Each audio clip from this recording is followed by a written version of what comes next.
Assalamualaikum warahmatullahi wabarakatuh. Perkenalkan, saya Amelia Putri Ardianti dengan NIM 22014 22036. Di sini saya akan menjelaskan beberapa hal mengenai sistem pendidikan nasional dan implementasinya. Dasar kebijakan pendidikan. Pendidikan merupakan hal yang penting karena menentukan arah tercapainya cita-cita sebuah bangsa. Kebijakan pendidikan adalah sebuah struktur yang didasari oleh pertimbangan akal sehat yang ditentukan dengan sesuai kebutuhan.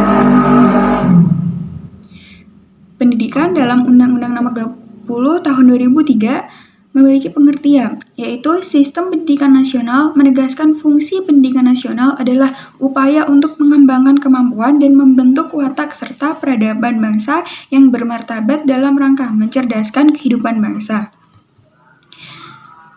Selanjutnya, sistem pendidikan nasional diatur dalam Undang-Undang Republik Indonesia Nomor 20 Tahun 2003. Dasar, fungsi, dan tujuan yaitu pendidikan di Indonesia memiliki tujuan utama, yaitu meningkatkan kemampuan peserta didik untuk menjadi penerus bangsa yang beriman dan bertakwa kepada Tuhan Yang Maha Esa yang diselenggarakan dengan prinsip penyelenggaraan yang demokratis, berkeadilan, dan struktural yang melibatkan semua elemen masyarakat. Jalur, jenjang, dan jenis pendidikan. Pada pasal 13 dijelaskan bahwa jalur pendidikan terdiri atas pendidikan formal, non-formal, dan informal.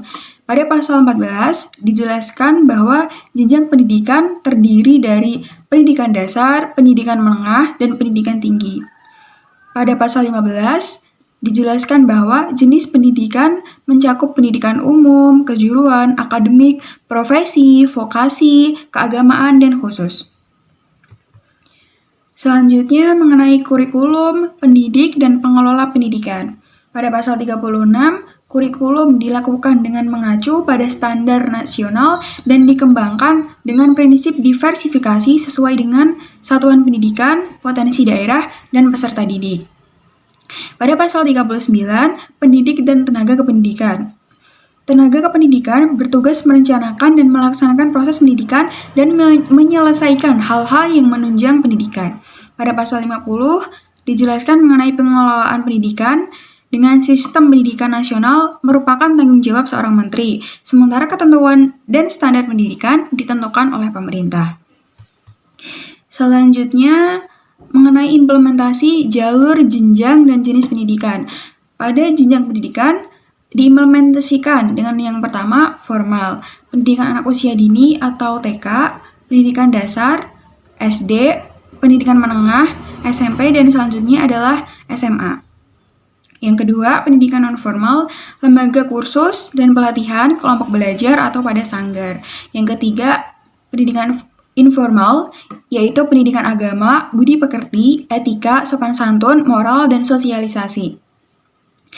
Jenis pendidikan, yaitu pendidikan dasar, pendidikan menengah, dan pendidikan tinggi.